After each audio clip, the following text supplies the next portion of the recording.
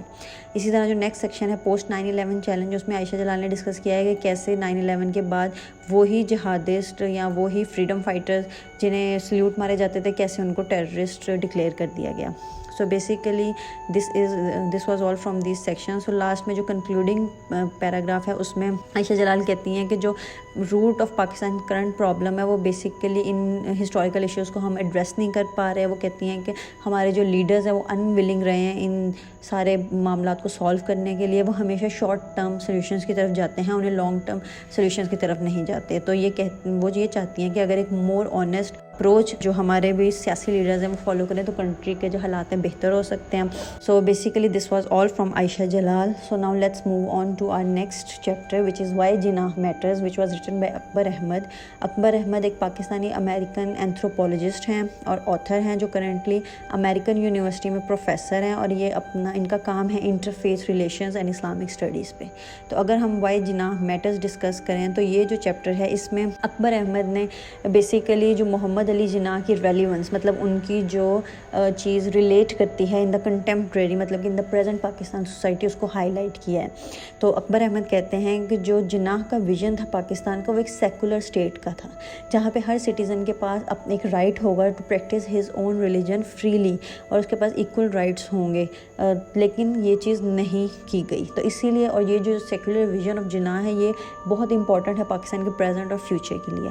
اس کے بعد اکبر احمد نے ڈسکس کیا ہے کہ جو پولیٹیکل اور سوشل کلائمیٹ ہے پاکستان کا جب سے وہ بنا ہے 1947 سے، وہ فیل ٹو میٹ دا جناز ویژن، مطلب کہ اس نے جناح کے ویژن کو فلفل نہیں کیا بلکہ ایک ڈفرینٹ ہی ویژن پہ چلتا رہا۔ انہوں نے کہا کہ پاکستان نے اسٹرگل کیا ہے بہت زیادہ، اور جو نیشن بلڈنگ کا پروسیس ہے وہ انکمپلیٹ رہا ہے، ملٹری نے ہمیشہ ڈومینیٹ کیا ہے پولیٹیکل پاور کو، ریلیجیس ایکسٹریمزم نے ہمیشہ ہمیں جو ایک ڈیولپمنٹ ہے اس سے دور رکھا ہے، اس کے علاوہ سیکٹیرین کنفلکٹس پیدا ہو گیا اور جس کی وجہ سے سوسائٹی میں ہمیشہ ڈویژن رہی۔ اس کے علاوہ اکبر احمد نے یہ ڈسکس کیا ہے کہ جو پاکستان ہے اس نے اپنے آپ کو جناح کے ویژن سے دور کر دیا۔ کب سے دور کر دیا؟ 1948 سے۔ 1947 میں انہوں نے پاکستان بنایا اپنے ویژن کے ساتھ، ایک سیکولر اسٹیٹ کا ویژن لے کے، لیکن 1948 سے ہی وہ ویژن جو تھا وہ ڈسٹارٹیڈ ہو گیا کیونکہ ہم نے اس پہ عمل نہیں کیا۔ اس کے علاوہ اکبر احمد کہتے ہیں کہ جو محمد علی جناح کی ایز اے فگر ہے وہ ابھی بھی بہت امپورٹنٹ ہے، اور وہ اس کنٹری کو یونیفائی کر سکتے ہیں، یونائٹ کر سکتے ہیں اگر ہم سب اپنے اندر کے ڈفرینسز کو ختم کر دیں، کچھ بھی نہ سوچیں، صرف یہ جو میسیج آف یونٹی تھا یا ایکویلٹی تھا یا سیکٹیرین ڈیوائڈ کو، ریلیجیس ڈیوائڈ کو، اس سب کو ختم کر کے ایک پلورلسٹک سوسائٹی بنائیں جا کے ہر کسی کی ریلیجن کی عزت ہو، جہاں پہ ہر جینڈر کی، ہر ایتھنیسٹی کے ایکول رائٹس ہوں۔ تو اکبر احمد کہتے ہیں کہ جناح کا سیکولر ویژن امبریس کرنا بہت امپورٹنٹ ہے فار دس کنٹریز پروگریس۔ اور کنکلوڈ کرتے ہوئے اکبر احمد نے کہا ہے کہ جو جناح کی جو امپورٹنس تھی وہ ہماری ہسٹری میں نہیں تھی بلکہ ہماری آج کی ریلیونس میں بھی ہے۔ تو اب ہمیں چاہیے کہ ہم اپنی سوسائٹی میں محمد علی جناح کا ویژن ری انفورس کریں، لوگوں کو دوبارہ سے بتائیں، ہمارے سیاستدانوں کو دوبارہ بتائیں تاکہ ہم ایک پیسفل، ڈیموکریٹک اور پروگریسو فیوچر کی طرف موو کر سکیں۔ جو نیکسٹ چیپٹر ہے وہ ہے پاکستان ول سروائیو، یہ محسن حامد نے لکھا ہے۔ تو محسن حامد بیسیکلی پاکستانی ناولسٹ ہیں، ایسسٹ ہیں، اور انہوں نے جو فیمس بکس لکھی ہیں اس میں موت اسپوک، دا ریلکٹنٹ فنڈامنٹلسٹ اور ایگزٹ ویسٹ ہے۔ تو ان کا جو چیپٹر ہے وائی پاکستان ول سروائیو، یہ ایک آپٹیمسٹک اپروچ کے ساتھ انہوں نے لکھا ہے، اور انہوں نے کہا ہے کہ جو ڈفرینٹ چیلنجز ہونے کے باوجود پاکستان میں یہ ایک ریزیلینس ہے، ایک ٹیلنٹ ہے کہ وہ اپنا سروائیول انشور کر لے گا۔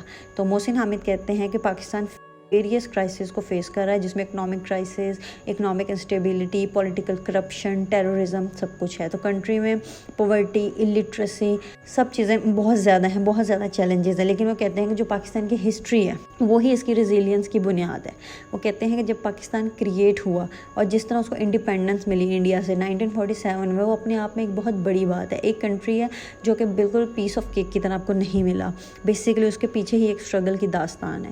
تو محسن حامد کہتے ہیں کہ جو پاکستان کا ڈائیورس کلچر، ڈفرینٹ ایتھنیسٹی اور جو لوگ ہیں، یہی بیسیکلی اس کا سورس آف اسٹرینتھ ہے، یہی اس کی طاقت ہے۔ اسی وجہ سے ان کے پاس اتنے آپشنز ہیں کہ یہ انوویشن کر سکتے ہیں ایڈورسٹی میں بھی۔ انہوں نے کہا کہ جو کنٹری کی ینگ پاپولیشن بہت زیادہ ہے، وہ میجورٹی آف پاپولیشن میں ینگ لوگ ہیں، انہیں چاہیے کہ وہ ایجوکیٹڈ ہوں، ایجوکیشن کو زیادہ سے زیادہ پرسو کریں اور کنٹری کے فیوچر کے لیے کام کریں۔ اس کے علاوہ محسن حامد نے کہا ہے کہ جو پاکستان کی اسٹریٹجک لوکیشن ہے، پاکستان جیسے کہ آپ کو پتہ ہے کہ situated at the crossroads of South Asia, Central Asia and Middle East, تو یہ ہماری اسٹریٹجک لوکیشن کو محسن حامد نے ہمارا کی ایسٹ کہا ہے۔ انہوں نے کہا کہ جو ہماری جیو پولیٹیکل ڈیولپمنٹس ہیں، جو ہماری پوزیشن ہے اس ٹائم ہمارے میپ پہ، دنیا کے میپ میں، یہ ایک امپورٹنٹ ہمیں پوزیشن دیتی ہے to be an important player in the region.